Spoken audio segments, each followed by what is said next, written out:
जय हिंद दोस्तों।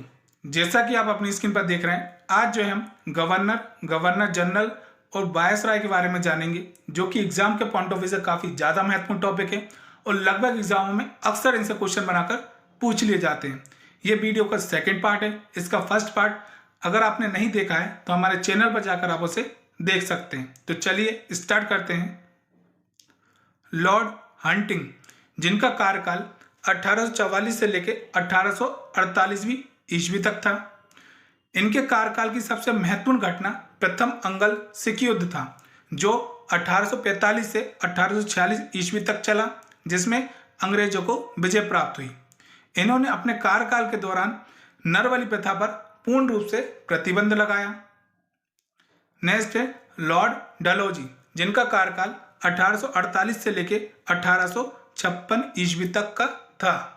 इनके कार्यकाल के दौरान ही द्वितीय अंगल सिख युद्ध हुआ, जिसमें सिखों की पराजय होने के बाद उनके राज्य का प्रसिद्ध हीरा कोहिनूर महारानी विक्टोरिया को भेज दिया गया। इन्होंने अपने कार्यकाल में एक सिद्धांत का निर्माण किया, जिसे व्यापकता का सिद्धांत या हड़प नीति कहा जाता है, जिसके अनुसार यदि किसी राजा की कोई संतान नहीं होती है और वह किसी बच्चे को गोद लेकर उसे अपने राज्य का उत्तराधिकारी बनाना चाहता है, तो वह इस नीति के अंतर्गत नहीं बना सकता। इस नीति को लाने का मुख्य उद्देश्य अंग्रेजी साम्राज्य का विस्तार करना था, जिसके चलते इन्होंने कई भारतीय साम्राज्य जैसे सतारा 1848 ईस्वी, जैतपुर और संबलपुर 1849 ईस्वी, बघाट 1850 ईस्वी, उदयपुर 1852 ईस्वी, झांसी 1853 ईस्वी और नागपुर 1854 ईस्वी को अंग्रेजी साम्राज्य में मिला लिया। इन्होंने 1852 ईस्वी में एक इनाम कमीशन की स्थापना की, जिसका उद्देश्य भूमि कर रहित जागीरों का पता लगाना था। इन्होंने शिक्षा संबंधी सुधार के लिए 1854 ईस्वी में वुड डिस्पैच को लागू कर कई प्रमुख नगरों में सरकारी कॉलेजों और 3 प्रेसिडेंसियों कोलकाता, मद्रास और बॉम्बे में एक एक विश्वविद्यालय स्थापित कर प्रत्येक प्रदेश में एक शिक्षा निदेशक नियुक्त किया। इन्हें भारत में रेलवे का जनक माना जाता है, क्योंकि इन्होंने 1853 ईस्वी में पहली बार बॉम्बे से थाने के लिए रेल चलाई थी। इन्होंने 1854 ईस्वी में पोस्ट एक्ट पारित कर भारत में पहला डाक टिकट का प्रारंभ किया। नेक्स्ट है लॉर्ड कैनिंग, जिनका कार्यकाल 1856 से लेकर 1862 ईस्वी तक का था। यह भारत में कंपनी द्वारा नियुक्त अंतिम गवर्नर जनरल तथा ब्रिटिश साम्राज्य द्वारा नियुक्त भारत का पहला वायसराय था। इनके कार्यकाल की सबसे महत्वपूर्ण घटना 1857 ईस्वी का विद्रोह था, जिसके बाद भारत में कंपनी का शासन ब्रिटिश सरकार ने अपने अधीन कर लिया। इन्होंने 1861 ईस्वी में उच्च न्यायालय अधिनियम द्वारा पुरानी सर्वोच्च न्यायालय और सदर अदालत को समाप्त कर कोलकाता, मद्रास और बॉम्बे में उच्च न्यायालय की स्थापना की। इन्होंने 1856 ईस्वी में विधवा पुनर्विवाह अधिनियम को भारत में स्वतंत्र रूप से लागू किया। इन्होंने 1861 ईस्वी में इंडियन काउंसिल एक्ट को पारित कर पोर्टफोलियो प्रणाली की शुरुआत की। नेक्स्ट है लॉर्ड एलिंगन, जिनका कार्यकाल 1862 से लेकर 1863 ईस्वी तक का था। इन्होंने अपने कार्यकाल में भावी आंदोलन को समाप्त कर दिया। नेक्स्ट है लॉर्ड लॉरेंस, जिनका कार्यकाल 1864 से लेकर 1869 ईस्वी तक का था। इन्होंने अफगानिस्तान के संबंध में हस्तक्षेप की नीति को अपनाया, जिसे शानदार निष्क्रियता के नाम से भी जाना जाता है। इन्होंने ही भारत और यूरोप के बीच पहली समुद्री टेलीग्राफ सेवा की शुरुआत की। इन्होंने हेनरी कैम्पबेल के नेतृत्व में एक अकाल आयोग का गठन किया।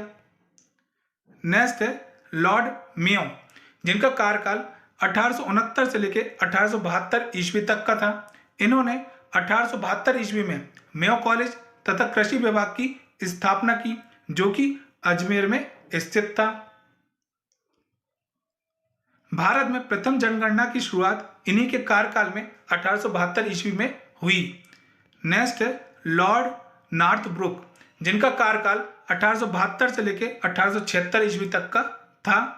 इन्हीं के कार्यकाल में सुएज नहर के खुल जाने से भारत और ब्रिटेन के बीच व्यापार में वृद्धि हुई। इन्हीं के समय में पंजाब का प्रसिद्ध आंदोलन कूका हुआ था।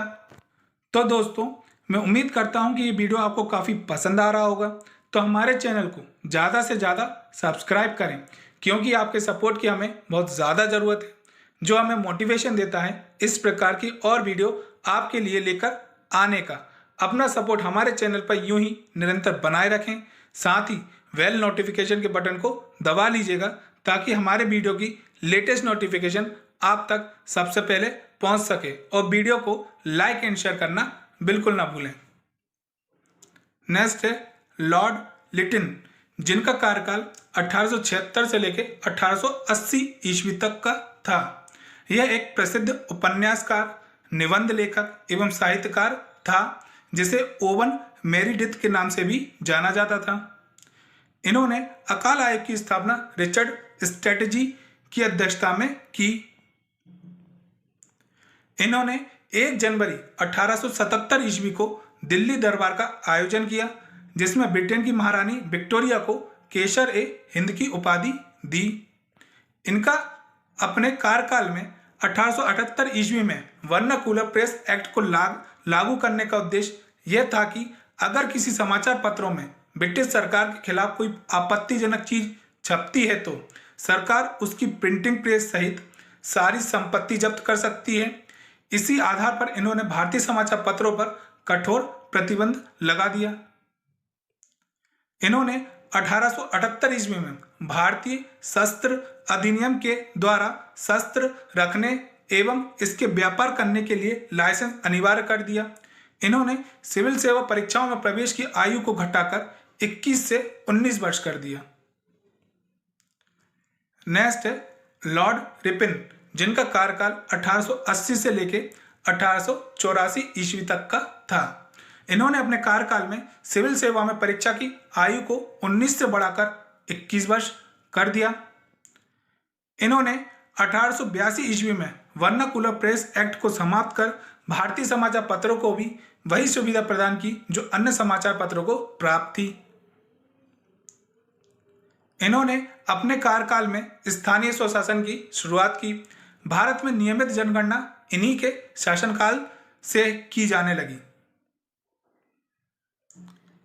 इन्होंने 1883 ईस्वी में इल्वर्ट बिल को प्रस्तुत किया, जिसका उद्देश्य यूरोपियों के विरुद्ध भारतीय न्यायाधीशों को मुकदमे की सुनवाई का अधिकार प्रदान करना था। लेकिन इस बिल का विरोध कई यूरोप वासियों ने किया, जिस कारण इस बिल को वापस लेना पड़ा।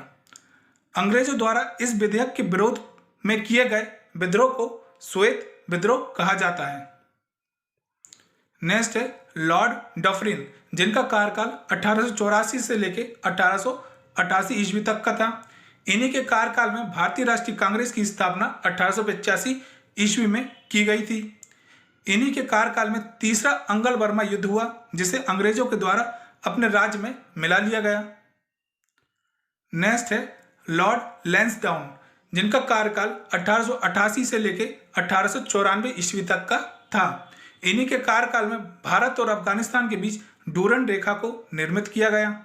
इन्होंने अपने कार्यकाल में 1891 ईस्वी में दूसरा कारखाना अधिनियम लाया, जिसके तहत 11 घंटे प्रतिदिन से अधिक काम करने पर प्रतिबंध लगाया गया और साथ ही हफ्ते में 1 दिन की छुट्टी निर्धारित की गई। नेक्स्ट है लॉर्ड कर्जन, जिनका कार्यकाल 1899 से लेकर 1905 ईस्वी तक का था। इन्होंने 1899 ईस्वी में भारतीय टंकण और पत्र मुद्रा अधिनियम को लागू कर अंग्रेजी स्वर्ण मुद्रा को भारत की कानूनी मुद्रा घोषित कर दिया। इन्होंने क्वेटा में कॉलेज की स्थापना भारतीय पुरातत्व विभाग और सैन्य अधिकारियों के प्रशिक्षण के लिए की। इन्होंने 1904 ईस्वी में भारतीय पुरातत्व विभाग की स्थापना की, जिसका उद्देश्य ऐतिहासिक इमारतों की सुरक्षा एवं मरम्मत पर ध्यान देना था। इन्होंने 1904 ईस्वी में ही सहकारी उधार समिति अधिनियम बनाया, जिसका उद्देश्य सहकारी समिति की स्थापना कर किसानों को उचित ब्याज पर कर्ज देने की व्यवस्था की गई थी। इनके कार्यकाल में ही 1905 ईस्वी में बंगाल विभाजन की घोषणा की गई। नेक्स्ट है लॉर्ड मिंटो द्वितीय, जिनका कार्यकाल 1905 से लेकर 1910 ईस्वी तक का था। इन्हीं के कार्यकाल में 1906 ईस्वी में मुस्लिम आयोग की स्थापना की गई। इन्हीं के कार्यकाल 1909 ईस्वी में माल्य मिंटो सुधार अधिनियम लाया गया, जिसके द्वारा मुस्लिमों के लिए अलग निर्वाचन की व्यवस्था की गई। इन्हीं के काल 1907 ईस्वी में सूरत अधिवेशन लाया गया, जिसके द्वारा कांग्रेस का विभाजन हुआ।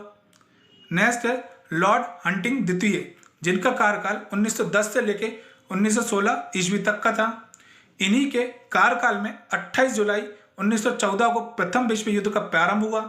इनके द्वारा 12 दिसंबर 1911 को ब्रिटेन के राजा जॉर्ज पंचम के भारत आने पर दिल्ली दरबार में आयोजन किया गया तथा यहीं पर बंगाल विभाजन को रद्द करने और भारत की राजधानी कलकत्ता को दिल्ली स्थानांतरित करने की घोषणा की गई। इन्हें 1916 ईस्वी में बनारस हिंदू विश्वविद्यालय का कुलाधिपति नियुक्त किया गया। नेक्स्ट है लॉर्ड चैम्सफोर्ड, जिनका कार्यकाल 1916 से लेकर 1921 ईस्वी तक का था। इन्हीं के कार्यकाल में कांग्रेस का लखनऊ अधिवेशन 1916 ईस्वी में आयोजित किया गया, जहां कांग्रेस और मुस्लिम लीग के बीच समझौता हुआ। इन्होंने 1916 ईस्वी में पूना में महिला विश्वविद्यालय की स्थापना की। इन्हीं के काल में 1917 ईस्वी में शिक्षा पर सैडलर आयोग का गठन और 1919 में रॉलेट एक्ट का गठन किया गया। इन्हीं के काल में जलियांवाला बाग हत्याकांड, खिलाफत आंदोलन और असहयोग आंदोलन की शुरुआत हुई। नेक्स्ट है लॉर्ड रीडिंग, जिनका कार्यकाल 1921 से लेकर 1926 ईस्वी तक का था। इनके काल में 1922 ईस्वी में हुए चोरा चोरी कांड के बाद महात्मा गांधी ने अपना असहयोग आंदोलन वापस ले लिया। इनके कार्यकाल के दौरान 1923 ईस्वी में स्वराज पार्टी की स्थापना हुई। इनके काल में एम.एन. राय के द्वारा भारतीय कम्युनिस्ट पार्टी का गठन 1921 में किया गया। नेक्स्ट है लॉर्ड इरविन, जिनका कार्यकाल 1926 से लेकर 1931 ईस्वी तक का था। इनकी कार्यकाल में साइमन कमीशन का आगमन भारत में फरवरी 1928 में हुआ। इनके काल में 1929 ईस्वी में कांग्रेस के लाहौर अधिवेशन में पूर्ण स्वराज का लक्ष्य निर्धारित किया गया और 26 जनवरी 1930 ईस्वी को स्वतंत्रता दिवस मनाने की घोषणा की गई। इनके द्वारा 1931 ईस्वी में गांधी इरविन समझौता हुआ, जिसके बाद गांधी जी ने सविनय अवज्ञा आंदोलन को समाप्त कर दिया। नेक्स्ट है लॉर्ड वेलिंगटन, जिनका कार्यकाल 1931 से लेकर 1936 ईस्वी तक का था। इनके कार्यकाल में रैमजे मैकडोनाल्ड ने 1932 ईस्वी में सांप्रदायिक पंचायत की घोषणा की, जिसके अंतर्गत दलितों और हिंदुओं से अलग मानकर उन्हें अलग प्रतिनिधित्व देने को कहा गया और दलित वर्गों के लिए अलग निर्वाचन मंडल का प्रावधान किया गया। इनके कार्यकाल में ही भारत सरकार अधिनियम 1935 को पास किया गया। इन्होंने कांग्रेस के बॉम्बे अधिवेशन 1915 ईस्वी में हिस्सा लिया था। नेक्स्ट है लॉर्ड लिंथगो, जिनका कार्यकाल 1936 से लेकर 1943 ईस्वी तक का था। इनके कार्यकाल में सुभाष चंद्र बोस ने 1 मई 1939 ईस्वी को ये फॉरवर्ड ब्लॉक हुआ, याद रखिएगा, फॉरवर्ड ब्लॉक की स्थापना की हुई थी इन्होंने। इन्हीं के कार्यकाल में मुस्लिम लीग ने 1940 ईस्वी में लाहौर अधिवेशन में पाकिस्तान की मांग की गई। इन्हीं के कार्यकाल में अगस्त प्रस्ताव, क्रिप्स मिशन और भारत छोड़ो आंदोलन, जिसे अगस्त क्रांति के नाम से भी जाना जाता है, की शुरुआत हुई। इनके कार्यकाल में द्वितीय विश्व युद्ध भी प्रारंभ हो गया था। नेक्स्ट है लॉर्ड बेवेल, इनका कार्यकाल 1944 से लेकर 1947 ईस्वी तक का था। इन्होंने अपने कार्यकाल के दौरान 1945 ईस्वी में शिमला समझौता का आयोजन किया था। इनके कार्यकाल के दौरान 1946 ईस्वी में कैबिनेट मिशन का भारत में आगमन हुआ, जिसके सदस्य स्टेफोर्ड क्रिप्स, पैथिक लॉरेंस और एवी अलेक्जेंडर थे। इनके कार्यकाल में ब्रिटिश प्रधानमंत्री क्लाइमेट एडली ने 20 फरवरी 1947 ईस्वी को भारत की स्वतंत्रता के संबंध में घोषणा की कि जून 1948 तक प्रभुसत्ता भारतीयों को प्रदान कर दी जाएगी। नेक्स्ट है लॉर्ड माउंटबेटन, जिनका कार्यकाल मार्च 1947 से जून 1948 ईस्वी तक का था। इनकी नियुक्ति भारत के गवर्नर जनरल के रूप में 24 मार्च 1947 को हुई। इसके बाद इन्होंने 3 जून 1947 ईस्वी को भारत विभाजन की घोषणा की। इन्होंने ब्रिटिश संसद में 4 जुलाई 1947 ईस्वी को भारतीय स्वतंत्रता विधेयक प्रस्तुत किया, जिसे 18 जुलाई को ब्रिटिश संसद द्वारा पास कर दिया गया, जिसके बाद भारत 15 अगस्त 1947 को आज़ाद हुआ। आज़ाद भारत के प्रथम गवर्नर जनरल लॉर्ड माउंटबेटन हुए। तो दोस्तों, मैं उम्मीद करता हूं कि ये वीडियो आपको काफ़ी पसंद आया होगा। तो हमारे चैनल को ज़्यादा से ज़्यादा सब्सक्राइब करें, साथ ही वीडियो को लाइक एंड शेयर करना बिल्कुल ना भूलें। धन्यवाद। जय हिंद, जय भारत।